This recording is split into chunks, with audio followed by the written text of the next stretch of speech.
ગ્રંથ અવશ્ય વંચાઈ જશે. અને પરમ ગુરુના જ્ઞાનની સમજ એક ગ્રંથ દ્વારા પણ મળી જાય છે. હમણાં એક સુરતમાં એક ભાઈ હીરાનું કારખાનું ચલાવે છે. એમને ત્યાં આપણા સેવક બેસે છે. એ તિલક કરીને જાય એટલે પૂછે કે આ તિલક શા માટે કરવાનું છે અને આ તિલકનો શું મહિમા છે. કાં તો એમ પૂછે કે આ કયો સંપ્રદાય છે, એનું જ્ઞાન શું છે. તો એમની પાસે જેટલી સમજણ હોય એટલી વાત એ કરે. પછી વિશેષ સમજણ આપવા માટે એમણે પંચમ સ્વસંવેદ ગ્રંથ એમને આપ્યો. એ ગ્રંથ એ વ્યક્તિએ વાંચ્યો, એ જિજ્ઞાસુ હતા. નહીં તો અન્ય સંપ્રદાયના લોકો પંચમ સ્વસંવેદ સમજી શકતા નથી. એને આપે ને કદાચ થોડું ઘણું પાના ફેરવી અને પાછો આપી દે કાં તો મૂકી દે. અરે બીજાની વાત તો શું, જે અનુયાયીઓ એના ઘરમાં હોય એના સભ્યો પણ નથી વાંચતા હોતા, એને પણ ગતાગમ પડતી નથી. એ પણ થોડું વાંચીને કદાચ મૂકી પણ દે. પણ આ વ્યક્તિ જિજ્ઞાસુ હતી અને એનામાં ધર્મ ભાવના વિશેષ હતી. તો એ જે અન્ય ધર્મમાં હતા એમાં પણ એ ભક્તિ ભાવથી બધું કરતા હતા. એ ભાગવત આદિ કથા સત્સંગ શ્રવણ કરતા હતા. એટલે સત્સંગ પ્રેમી તો હતા જ, સત્સંગની રુચિ હતી, એનામાં જિજ્ઞાસા હતી. એટલે એમણે ધર્મ ગ્રંથ આખો વાંચ્યો તો એમાંથી એને સાર સમજાયો કે આ જ્ઞાન સર્વોપરી છે અને સત્ય છે. એટલેથી એને નક્કી થઈ ગયું કે આ પરમ ગુરુનું જ્ઞાન સર્વોપરી છે. કે આજ સુધી આ જગતની અંદર આ જ્ઞાન કોઈએ જાણ્યું નથી. 4 વેદની પરનું આ જ્ઞાન 5મા વેદનું છે, જેને જગતના દેવો પણ જાણતા નહોતા. અને એનું કારણ પણ પરમ ગુરુએ પંચમ સ્વસમ વેદમાં લખ્યું છે. એટલે બધી જ વાત એને સમજાઈ ગઈ. તત્વજ્ઞાન અઘરું છે, છતાં પણ એનો સાર એને સમજાયો કે આની અંદર તો જે વર્ણન છે ને એ બીજા કોઈ ધર્મ ગ્રંથોમાં સાંભળવા મળતું નથી કે કોઈ સંતોના મુખે પણ સાંભળવા મળતું નથી. એમને નક્કી થઈ ગયું, એમણે ઉપદેશ લીધો અને પછી તો એમના કારખાનામાં કારીગરો જે હતા ને બધાને એ તો આમાં જોડવા પ્રયાસ કરે. એને ઉપાસનાની પુસ્તિકાઓ આપે કે આનો તમે પાઠ કરજો, આ ગ્રંથ તમે વાંચો. એ પોતાની રીતે સમજાવવા પ્રયાસ કરે. એમાંથી એક MP નો ગ્વાલિયરનો હિન્દી ભાષી, એમને થોડો રસ જાગ્યો, એને બહુ સમજાવે. અને શેઠ પાછા એવા ને નિર્મળ સ્વભાવના, વિનમ્ર સ્વભાવના, બહુ દાસાતન ભાવથી લોકોને કહે. એનામાં સેજે અહંકાર નહીં અને પૂર્ણ સેવા ભાવ. એમના ઘર સુધી જાય અને બધાની સાથે પ્રેમથી વાત કરે. એટલે એનો વ્યવહાર જ એવા પ્રકારનો હતો કે બીજાને ન લેવું હોય તો સાંભળે તો ખરા જ. અને કોઈને ભાવ જાગી પણ જાય. એમાં હિન્દી ભાષી હતા એટલે જ્ઞાનની વાત એ હિન્દીમાં તો ન કરી શકે, પણ ગુજરાતીમાં એ સમજાવે તો થોડું થોડું સમજે. પછી એને સમજાવવા માટે એમણે કહ્યું કે તમારે હિન્દીમાં સમજવું હોય તો YouTube ઉપર આપણો સત્સંગ છે હિન્દીમાં, ત્યાં હું મંદિરમાં અડધો કલાક, પહેલા તો 15-20 મિનિટ, અડધો કલાક હિન્દીમાં ગ્રંથ વાંચન કરતા હતા. હોય તો ગુજરાતી, પણ હું ચોપાઈને હિન્દીમાં ટ્રાન્સલેટ કરીને અમે ત્યાં ગ્રંથોનું અધ્યયન કરતા હતા. ગ્રંથમાં ઉપાસના પછી વડીલો આવેલા હોય ઉપાસનામાં, અને એક દિવસ ચર્ચા કરી કે તમે હિન્દીમાં સત્સંગ કરો. થોડા રિટાયર્ડ શિક્ષકો હતા એટલે એમનું સજેશન હતું, તો મેં અભ્યાસ માટે શરૂ કર્યું. ત્યાં બીજા કોઈ તો હોય નહીં, એટલે એમ કરતા કરતા એ યાત્રા આગળ ચાલતી રહી. તો હમણાં પંચમ સ્વસંવેદ ચાલે છે, એનું હિન્દી પ્રવચન હોય. આપણામાં ક્ષતિ, આપણે કઈ પરિપૂર્ણ નથી કે કોઈ વિદ્વાન નથી. આપણે તો આપણી ભાષામાં પરમ ગુરુના ગુણગાન ગાવાના છે, બસ પરમ ગુરુ આપણો ભાવ સમજે એટલું જ આપણે તો કરવાનું છે. એટલે એ સત્સંગ એમણે શ્રવણ કર્યો જેમાં ભાલ તિલકનો મહિમા આવે છે. તો એ મહિમા એને જાણીને ભાલ તિલક કરવાનું શરૂ કરી દીધું. વિચાર કરજો કે એમણે કંઠી ઉપદેશ લીધો નથી, એમને ત્યાં સંપ્રદાય નથી, પણ એ સુરતમાં રહે છે અને એક સત્સંગીના સંગથી એમને સત્સંગ મળ્યો. પછી આ હિન્દી પ્રવચન સાંભળીને એને તિલકનો મહિમા સમજાયો. ત્યારથી એમણે કપાળમાં તિલક કરવાનું શરૂ કરી દીધું. એમનો વિશ્વાસ કેવો, હું હમણાં વિશ્વાસની વાત કરતો હતો ને, વિશ્વાસ કેવો હોય કે સાંભળતાની સાથે જ આપણે સત્યને સ્વીકારી લઈએ, શરમ સંકોચ છોડીને તિલક કરવાનું શરૂ કરીએ, એનું નામ વિશ્વાસ. એટલે મારું નિવેદન છે કે પરમ ગુરુની કંઠી બંધાવ્યા પછી તો આપણે રોજ કપાળમાં ભાલ તિલક કરવું જોઈએ. આ પરમ ગુરુનો વિશ્વાસ છે. પછી તો એમણે આ ગઈ દિવાળીએ મંદિરે આવીને કંઠી ઉપદેશ લીધો અને હવે સત્સંગ શ્રવણ કરે છે, પરમ ગુરુની પ્રાર્થના કરે છે. તો એ મહત્વ છે ગ્રંથ અધ્યયનનું. આપણા ઘરમાં ગ્રંથ અધ્યયન થાય. અહીંયા જો સમૂહમાં થતું હોય તો સમૂહમાં આવો તમે લાભ લેવા, અને સમૂહમાં ન થાય, એક પરિવાર હોય, બે પરિવાર હોય, એકબીજા દૂર રહેતા હોય, તો પરિવારના 4 સભ્યો હોય, એમાં બાળકોને પણ બેસાડવા. સમજે કે ના સમજે, પણ બાળકોને પણ બેસાડજો કે જેથી એમાં સંસ્કાર આવે. કોઈ કોઈ ઘરે મેં સાંભળ્યું છે કે ગ્રંથ વાંચન થાય છે અને એમના બાળકો પાસે વંચાવે છે. બાળકોને સમજાય કે ન સમજાય, પણ એને વાંચતા તો આવડે છે. એટલે ઘરમાં માતા પિતા હોય એ સાંભળે અને બાળકો વાંચે, તો વાંચવાથી પણ એક સંસ્કાર મળશે, એને પણ અભ્યાસ થશે અને મોટા થશે એમ ધીમે ધીમે સમજણ પણ આવશે. પણ મહત્વનું છે કે અભ્યાસ કરવાના જે સંસ્કાર છે એ મહત્વના છે કે આપણા ઘરમાં નિયમિત કાયમને માટે આ અભ્યાસની પ્રવૃત્તિ ચાલે. વારાફરતી બધા સભ્યો વાંચી શકે છે. મેં કહ્યું એમ વધુ સમય ન હોય તો માત્ર 15 જ મિનિટ તમે વાંચન કરો. કૈવલમ ચિદેનમ સ્તુતિ બોલો ને પછી વાંચન કરો ને પછી જય વિધિ બોલીને પૂર્ણ કરી દો. પછી બધાને જ્યાં જવું હોય ત્યાં જઈ શકે છે. કોઈને વળી ટીવી જોવું હોય, કોઈને વળી બજારે જવું હોય, કોઈને વળી બાળકોને અભ્યાસ કરવો હોય, બધા જ પોતપોતાનું કામ કરી શકે છે. પણ એક સંધ્યા સમયે 15 મિનિટ પ્રાર્થના માટે કાઢો અને પછી 15 મિનિટ એક ગ્રંથના અભ્યાસ માટે કાઢો. પ્રત્યક્ષ પ્રભુ ગુરુ વચન સુપાઓ. આ જગતના સર્જનહાર આપણી સામે છે, પણ એ ગુરુના વચનો દ્વારા પ્રાપ્ત થશે, નહીં તો ઓળખાશે નહીં. શુદ્ધ સ્વરૂપ કો બાંધત જન દાવો. અને એ જ જ્ઞાન દ્વારા આપણા શુદ્ધ સ્વરૂપનો આપણે દાવો કરી શકીશું કે હું સર્જનહારનો ચૈતન્ય અંશ છું, સર્જનહારની સજાતિનો છું. એટલે આપોઆપ સર્જનહારનું સ્મરણ થશે અને આપણી સાચી ઓળખ જ્યારે થાય ત્યારે જ વાસ્તવમાં સર્જનહારની ભક્તિ થાય છે. જ્યાં આપણને ખુદને પોતાની જ ખબર નથી હું કોણ છું, તો આપણે ભક્તિ કોની કરવાના? હું કોનો સંતાન છું એ ખબર નથી, તો પછી ભજન કોનું કરવાના? એટલે ગુરુ આપણને આપણા સર્જનહારની ઓળખ આપે છે.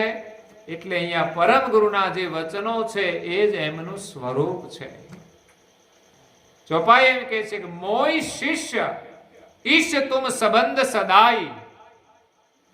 પરમ ગુરુના વચનો દ્વારા એ સમજ પ્રાપ્ત થાય છે કે મોય શિષ્ય, હું તમારો શિષ્ય છું. ઈશ તુમ સંબંધ સદાઈ. ઈશ તુમ, તમે મારા ઈશ છો, તમે મારા સ્વામી છો, હું તમારો શિષ્ય છું. તમે મારા ગુરુ છો, હું તમારો શિષ્ય છું. તમે મારા કર્તા છો ને હું તમારો અંશ છું. મોઈ શીશ ઈશ તુમ સંબંધ સદાય. આ સંબંધ માત્ર આ જન્મ પૂરતો નથી, આ તો સદાયનો સંબંધ છે. જ્યારથી જગત કર્તાએ સૃષ્ટિની રચના કરી ત્યારથી આપણે એના અંશ છીએ અને એ આપણા અંશી છે. પણ આ ખબર ક્યારે પડી? પ્રત્યક્ષ પ્રભુ ગુરુ વચન સુપાવો, શુદ્ધ સ્વરૂપ કો બાંધત જન દાઓ. આ સંબંધની ઓળખાણ પરમ ગુરુના વચનો દ્વારા થઈ કે હું તમારો શિષ્ય છું, તમે મારા ગુરુ છો, હું કર્તાનો અંશ છું અને કૈવલ એ આપણા અંશી છે. તો શરણાગત ગતિ મોઈ લપટાઈ. જ્યારે આપણે પરમ ગુરુના શરણાગત થયા ત્યારે આપણે આ જ્ઞાન મળ્યું અને સંપૂર્ણ એમના શરણાગત થઈએ ત્યારે પરમ ગુરુ આપણને ગતિ આપે છે. પૂજ્ય શ્રી નારાયણદાસજી મહારાજ શ્રી આ ગ્રંથની અંદર કઈ ચોપાઈઓની અંદર એમ કહે છે કે નારાયણદાસ શરણાગત. પૂજ્ય શ્રી નારાયણદાસજી મહારાજ શ્રીએ દિવ્ય પરમ ગુરુની શરણાગતિ સ્વીકારી છે. ઘણી વાર ઘણા લોકો ગુના કરે છે અને પછી પકડાઈ જાય કાં તો એની પાછળ પડે એટલે સરેન્ડર થાય છે. સરેન્ડર શું થાય? સરેન્ડર એટલે શરણાગતિ સ્વીકારી લે છે. એમ આપણે પરમ ગુરુની શરણાગતિ સ્વીકારી લઈએ તો એ ગતિ આપણને પ્રાપ્ત થાય છે. તો પરમ ગુરુ સાથેનો આપણો સંબંધ કેવો છે એમના જ્ઞાન દ્વારા સમજાય છે. આગળની ચોપાઈમાં પૂજ્ય શ્રી નારાયણદાસજી મહારાજ શ્રી કહે છે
અહીંયા પૂજ્ય શ્રી નારાયણદાસજી મહારાજ દિવ્ય પરમ ગુરુજીના શરણમાં જઈને કહે છે કે તમે જ મારા માતા છો, તમે મારા પિતા છો, તમે મારા બંધુ છો.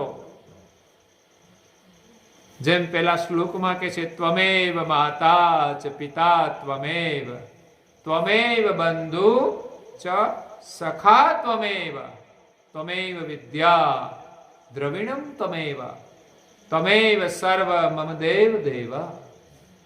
બધું જ તમે છો. પૂજ્ય શ્રી નારાયણદાસજી મહારાજ શ્રી અહીંયા ત્રણ સંબંધોની વાત કરે છે. તમે મારા પિતા છો, તમે મારા માતા છો, તમે મારા બંધુ છો. આપણે સ્તુતિમાં પણ બોલીએ છીએ અહો જગતનાથમ સર્વમાતતાતમ અનાથમ કે નાથમ સજાનંદ સવાઉ અખિલમ સમાનમ દૃષ્ટિયમ દરંતમ કરુણાયમ કુબેરમ કધેનમ કભાઉ. અહો જગતનાથમ સર્વમ માતતાતમ. હે જગતના નાથ, સર્વમ માત તાતમ, આપ તો જગતના માતા છો, જગતના પિતા છો. અનાથમ કે નાથમ સહજાનંદ સ્વભાવ, આપ તો અનાથોના નાથ છો, સહજ આનંદમાં રહેવા વાળા, સહજાનંદ સ્વભાવ, સહજ સ્વભાવ, આપ આનંદમાં રહો છો. અખિલમ સમાનમ દૃષ્ટિયમ ધરંતમ, અખિલ વિશ્વમાં આપ સમાન દ્રષ્ટિથી સમસ્ત વિશ્વને ધારણ કરી રહ્યા છો. અને હંમેશા માતા પિતાની દ્રષ્ટિ દરેક સંતાનો પ્રત્યે સરખી જ હોય છે. કોઈ છોકરું તોફાન કરે તો એને થોડા વઢે પણ ખરા. એનો મતલબ એવો નથી કે એના પ્રત્યે એને અણગમો છે. એમાં સંસારમાં કોઈ અંશ ભૂલ કરે તો એને શિક્ષા પણ થાય છે, પણ સર્જનહાર બધાને સમદ્રષ્ટિથી જોઈ રહ્યા છે.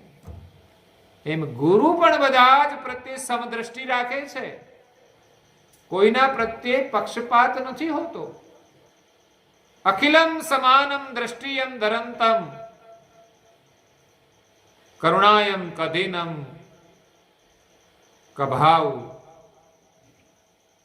કરુણાયમ કુબેરમ કધિનમ કભાવ. કુબેર સ્વામી કરુણામય છે, ક્યારેય પણ કોઈના પ્રત્યે પણ એક કભાવ રાખતા નથી. પાપી અને પુણ્યશાળી બધા પ્રત્યે સમભાવ રાખે છે,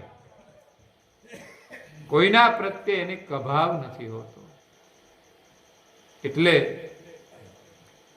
નારણદાસજી મહારાજ કહે છે કે હે દિવ્ય પરમ ગુરુ, તમે મારા માતા છો, પિતા છો અને બંધુ છો.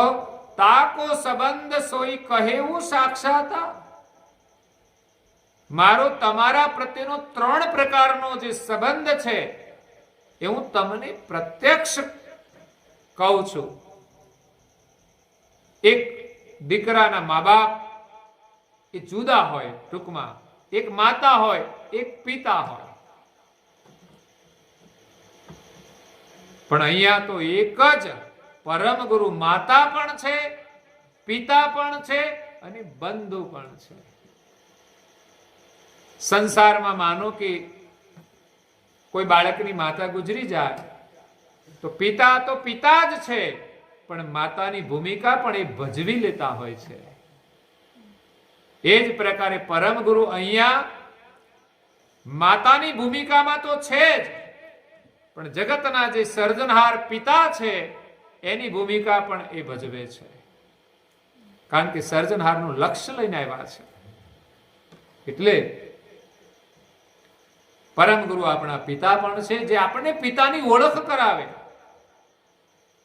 અગર તો પિતાથી આપણે અજાણ છીએ અને પિતાથી આપણે વિખૂટા પડી ગયા છીએ, માતા સાથે મેળાપ થયો છે, તો પિતાની ખોટ તો માતા જ પૂરે છે ને. ઘણા બાળકોના પિતા અવસાન પામ્યા હોય, એ પરિસ્થિતિમાં માતા મહેનત કરીને બાળકને ભણાવે છે, મોટો કરે છે, ત્યાં પિતાની ભૂમિકા પણ ભજવે છે. એમ અહીંયા પરમ ગુરુ આપણને પિતાની ઓળખ આપે છે અને પિતાની ભૂમિકા પણ ભજવે છે. તો 3 પ્રકારના સંબંધની વાતનો ખુલાસો પૂજ્ય શ્રી નારાયણદાસજી મહારાજ કરે છે કે તાત તુમ ગતિ અંશ મોઈ પયેવું. તમે મારા તાત છો, કારણ કે અમને અંશ ગતિ પ્રાપ્ત થઈ, કે અમારા તાત કોણ છે એની ઓળખ થઈ, કે અમે કૈવલના અંશ છીએ. એટલે અમારા તાતનું કામ છે કે અમને અંશની ઓળખ કરાવી. અંશ સ્વરૂપ જે આપણું છે એ ગતિ આપનાર એ આપણા પિતા છે. તો અંશ ગતિ પ્રાપ્ત થઈ માટે તમે તાત છો.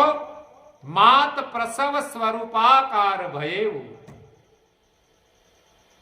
આપણને ખ્યાલ તો આવ્યો કે આપણે કૈવલના અંશ છીએ, પણ જ્યાં સુધી સ્વરૂપે ના થઈએ ત્યાં સુધી તો માલિક સાથે મેળાપ થતો નથી. એટલે પૂજ્ય શ્રી નારાયણદાસજી મહારાજ કહે છે કે માત પ્રસવ, માતા બાળકને જન્મ આપે છે. એટલે પરમ ગુરુએ આપણને દીક્ષા આપી અને એક જન્મ આપ્યો છે, માટે આપણી એ માતા છે. જ્ઞાન દ્વારા, દીક્ષા દ્વારા આપણને એમણે જન્મ આપ્યો છે. જન્મ આપીને પોષણ આપ્યું છે, એમને સંસ્કાર આપ્યા છે. તો પરમ ગુરુ એ ગુરુ છે, એ માતા છે. સર્જનહાર એમના આપણે અંશ છીએ, એટલે સર્જનહાર આપણા પિતા છે. માતાની અંદર જે અંશ છે એ પિતાનો છે. એની ઓળખ પણ માતા જ કરાવે છે.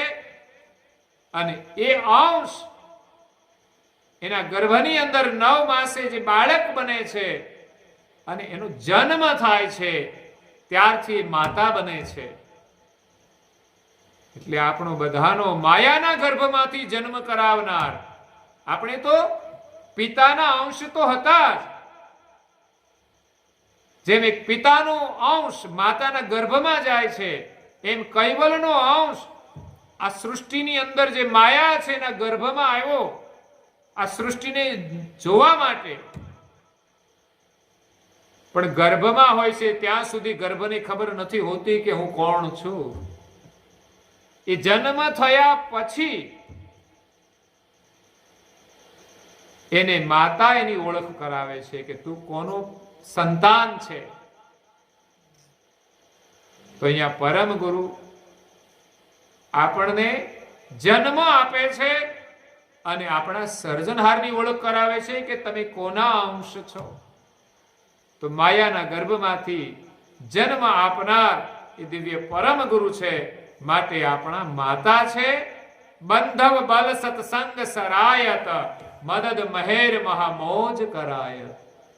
હવે ત્રીજો સંબંધ બંધુનો છે. બંધુનો સંબંધ શા માટે? તો કે બંધવ બલ, આપણો જે બંધુ હોય એનું પણ આપણા માટે પીઠ બળ છે. આપણો ભાઈ સક્ષમ હોય, સુખી હોય, તો એનું આપણે એક બળ હોય છે કે એની આપણે મદદ મળતી હોય છે. તો પરમ ગુરુ આપણને બંધુ તરીકે મદદ કરે છે. તો કેવી મદદ? કે બંધવ બલ સત્સંગ સરાયત, જે આપણને સત્સંગ આપીને મદદ કરી રહ્યા છે. અને જીવનમાં ખરેખર આપણો સાચો બંધુ કહો કે સાચો મિત્ર કહો તો એ સત્સંગ છે. એટલા માટે સત્સંગ રોજ કરવો જોઈએ. પ્રસંગનો સત્સંગ પ્રસંગ હોય ત્યારે મળે છે, પણ અત્યારે તો વર્તમાન સમય એવો છે કે મીડિયા દ્વારા પણ આપણને રોજ એવો સત્સંગ મળી શકે. અને છતાંય મારું તો નિવેદન છે કે તમે કોઈનો પણ સત્સંગ સાંભળો, તમને લાભ મળશે, પણ તમે સ્વયં પણ સત્સંગ કરજો. સ્વયં પણ ગ્રંથોનો અભ્યાસ કરજો. સ્વયં પણ ચાલતા થજો. નાનું બાળક હોય એ ચાલતા શીખે, કોઈ એને હાથ પકડીને ચલાવે, કે આપણે એની આંગળી પકડીને બજારમાં પણ જઈએ, પણ પછી આપણે થોડા મોટા થઈને આપણી જાતે પણ ચાલતા શીખવું જોઈએ અને જાતે પણ બજારમાં જવું જોઈએ. એવી ભૂમિકામાં આપણે જવાનું છે. માટે બધાએ પરિવારની અંદર, ઘરમાં ગ્રંથોનો અભ્યાસ કરવો જોઈએ અને ઘરના બધા જ સભ્યોએ એનો લાભ લેવો જોઈએ. 15 મિનિટ માટે બહુ અઘરું નહીં પડે. અને જે પવિત્ર વચનો છે એ નહીં સમજાય તો પવિત્ર વચનો સાંભળવાનો લાભ તો થશે જ.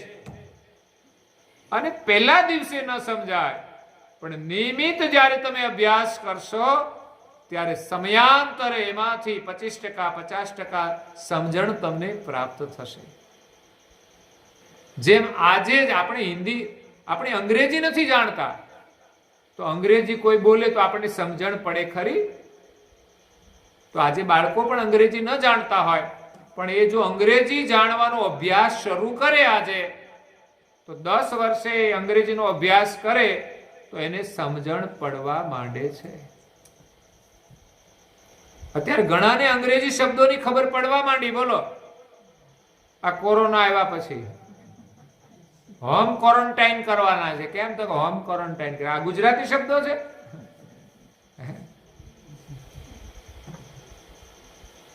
ઘણા અંગ્રેજી શબ્દો આપણને આવડી ગયા.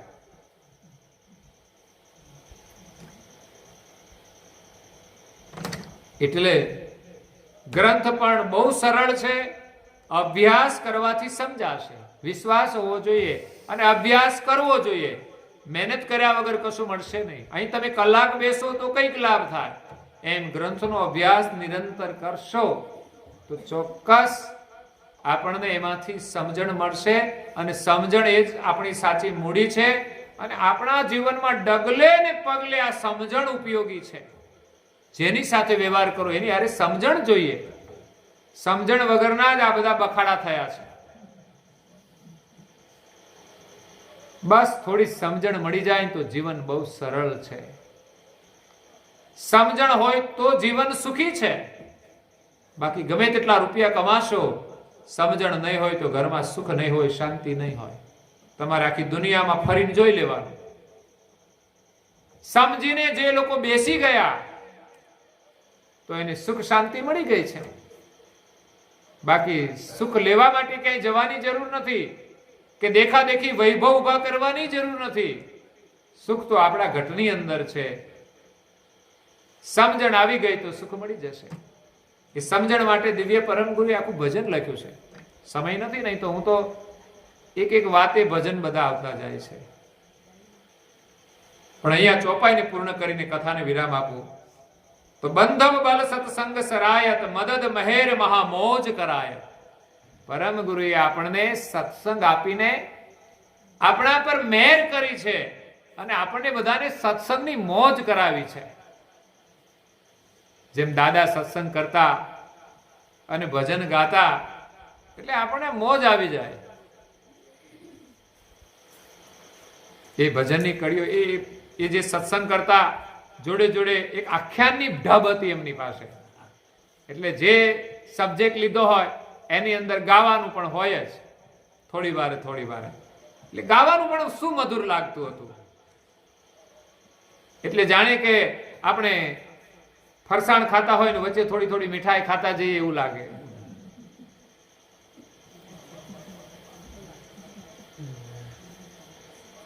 એટલે મને તો થોડું સાંભળ્યું પણ બહુ પ્રિય લાગ્યું, મધુર લાગ્યું. અને ભજનો પણ સરસ ગાતા હતા. અને એ વાણી જે નીકળતી હતી એ ઊંડાણમાંથી આવતી હતી, હૃદયમાંથી આવતી હતી. એ આપણને સ્પર્શતી હોય છે ત્યારે આપણામાં પણ સ્પંદન થાય. એક પ્રકારનો નવો જ આનંદ મળે કે જે આનંદ દુનિયામાં કોઈ પરિવાર નથી આપી શકતો. સંતોના હૃદયમાંથી, એના અનુભવમાંથી, એના આનંદમાંથી આનંદ જ્યારે બહાર આવે એ આનંદ આપણને મોજ કરાવે છે. એટલે અહીંયા પરમ ગુરુએ આપણને આજે ગ્રંથો દ્વારા સત્સંગ આપીને એક અદ્ભુત મોજ કરાવી છે.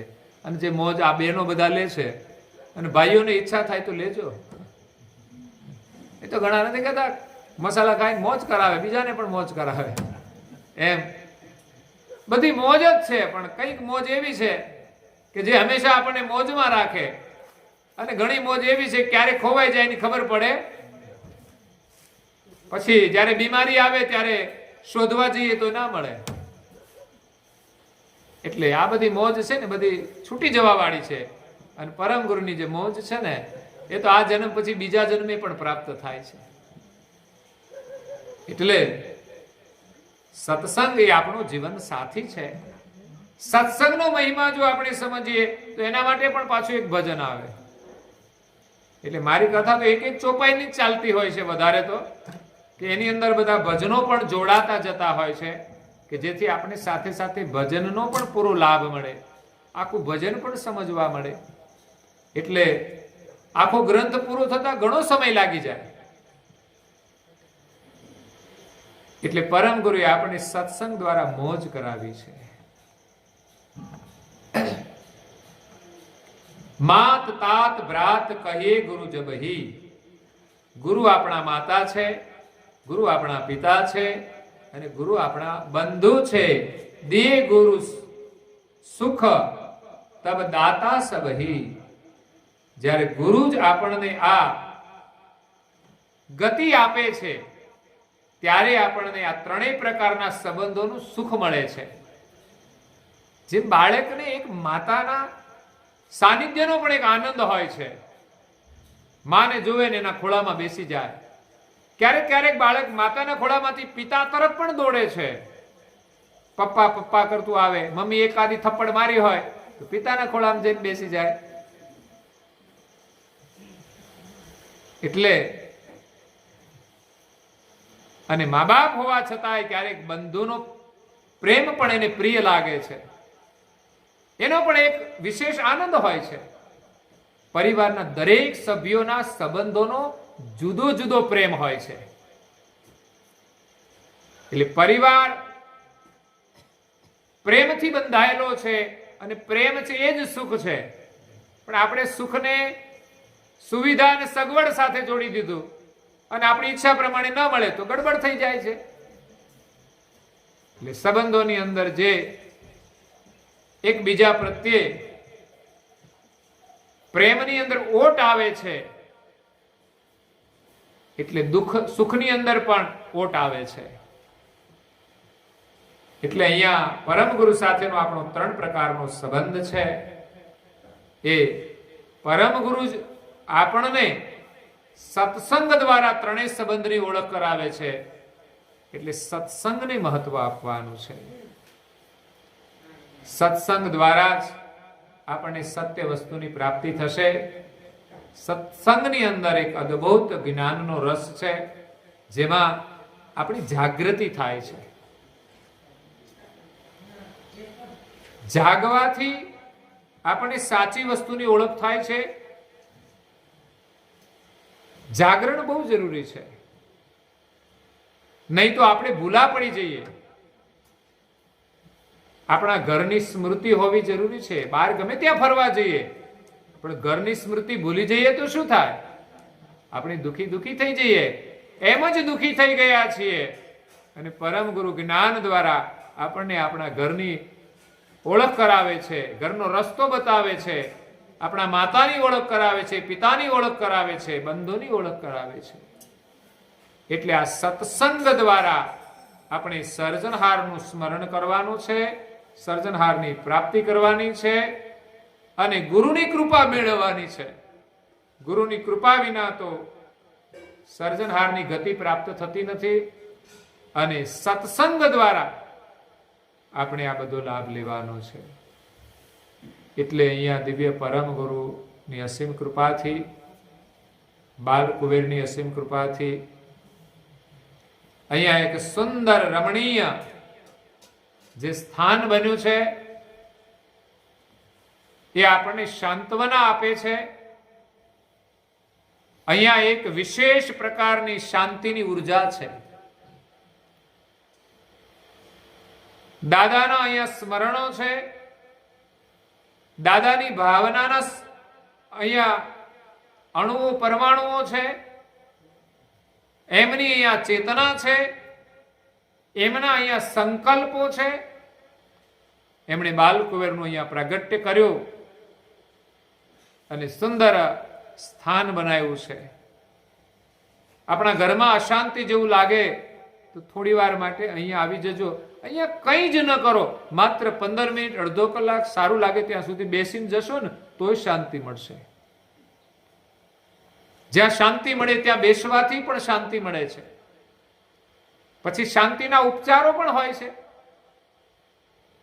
અહીંયા બધી વિધિ છે, પ્રવૃત્તિ છે, એમાં તમે જોડાઈ જશો તો વિશેષ શાંતિ મળશે.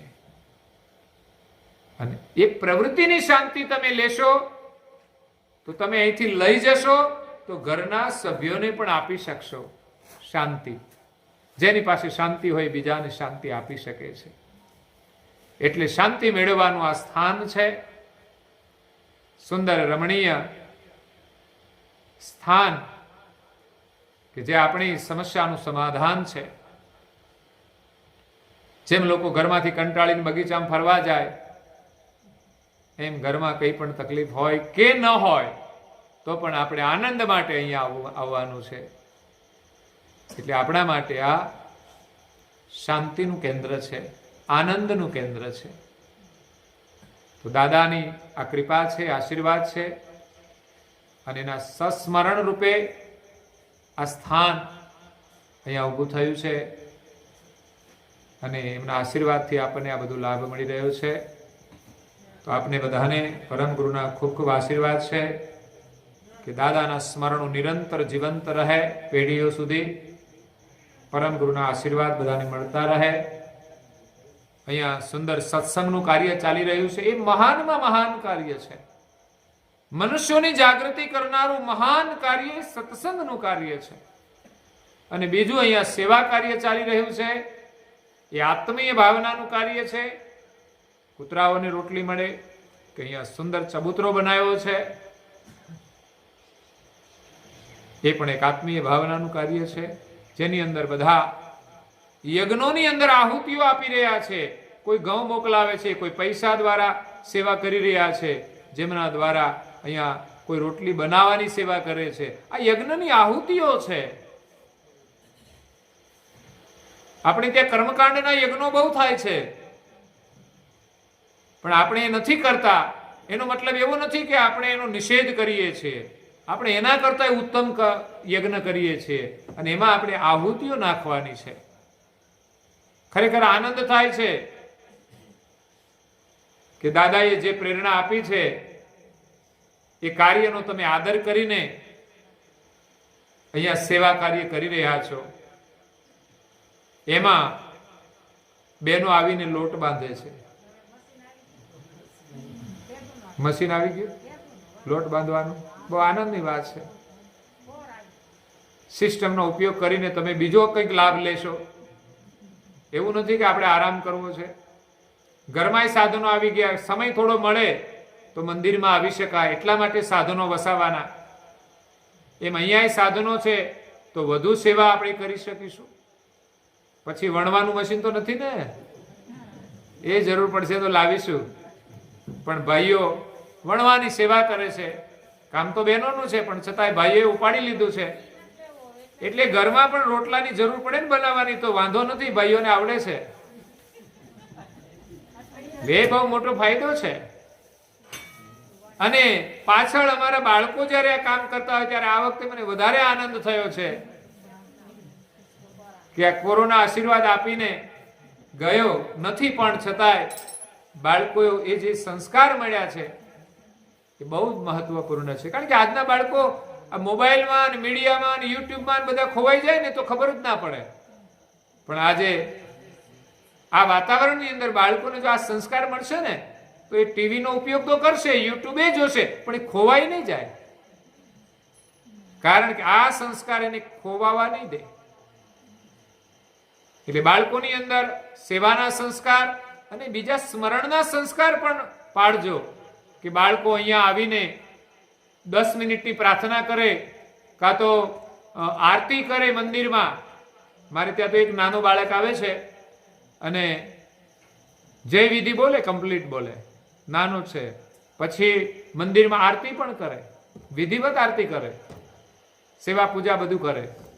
એટલે નાના બાળકોને સમય મળે રવિવારે, કદાચ ભણવાનું ચાલુ હોય તોય રવિવારે તો લાભ લઈ શકે. અને જો આખું વર્ષ આપણે ભણ્યા નહીં તોય કોઈ નુકસાન નહીં જાય, તો પછી ભણતર ચાલુ હોય ને રવિવાર રજા હોય ને એમાં એકાદ કલાક આવે તો શું ખોટ જવાની? ખોટ તો નથી, મોટો લાભ છે. આપણા બાળકને મંદિરની અંદર આરતી ઉતારતા આવડે એ સંસ્કાર બહુ મહત્વના છે. ઘરમાં ઉતારે એ પણ જરૂરી છે, અને કદાચ મંદિરમાં ઉતારવાની હોય તો પણ ગૌરવપૂર્વક ઉતારવા જોઈએ. એટલે જેટલા પણ બાળકો હોય એને વારાફરતી સંસ્કાર આપજો અને મંદિરમાં આરતી ઉતરાવરાવજો, કે ભવિષ્યમાં પછી દાદાની પાછળ આ સેવાનું કાર્ય સંભાળે. જે હાજર હોય બધાને આવડવું જોઈએ. હું તો કહું છું અહીં જેટલા આવે છે બધા એક વાર તો આરતી ઉતારવી જોઈએ. એવું નથી કે આ પૂજારીનું જ કામ છે. આપણે બધા જ પરમ ગુરુના પૂજારી છીએ, અને પૂજારી બનવાનું ગૌરવ હોવું જોઈએ.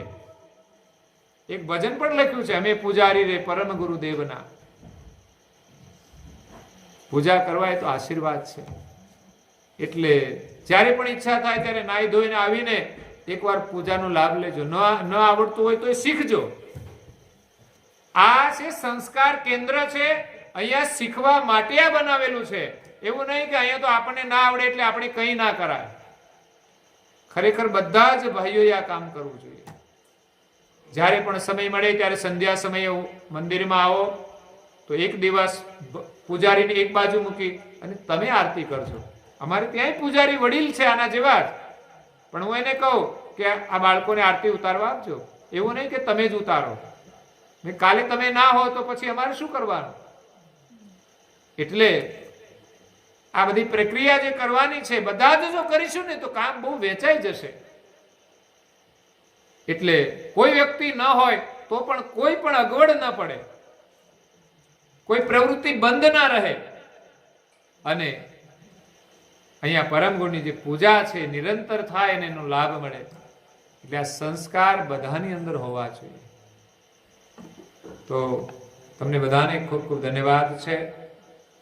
તમારી બધી ભાવનાઓને પણ વંદન છે. અને અહીંયા આવવાનો મારો એક ભાવ પણ એ જ હોય છે કે તમારી જે ભાવના છે અને તમારી ભાવનાઓના કેન્દ્ર રૂપે શૈલેષભાઈ વારંવાર તમારા બધાની ભાવનાનો સંદેશ પણ આપતા હોય છે. એટલે મને પણ ખૂબ આનંદ થાય, મારી પ્રસન્નતા વ્યક્ત કરું છું. પરમ ગુણની કૃપા આપ સૌના પર વરસતી રહે એ જ પરમ ગુણાશ્રમમાં પ્રાર્થના સાથે અહીંયા મારી વાણીને હું વિરામ આપું છું. અસ્તુ સત કેવલ સાહેબ. આદ્ય સક્રત સ્વરાજ કરુણેશ કેવલ કરતા કી. પૂજ્ય શ્રી કૃષ્ણ સ્વામી મહારાજ કી. પૂજ્ય શ્રી પરમ ગુરુ કરુણા સાગર મહારાજ કી. પૂજ્ય શ્રી નારાયણદાસજી મહારાજ કી. પૂજ્ય શ્રી સબ કુબેરાચાર્ય મહારાજ કી.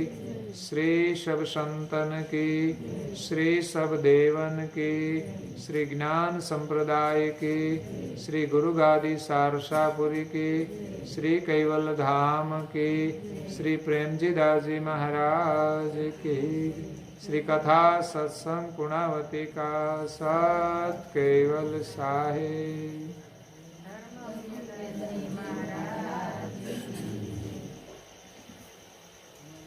सत केवल साहेब, सत केवल साहेब. आजूबाजू वाला ने पण बे हाथ जोड़ीने कहेजो सत केवल साहेब, सत केवल साहेब.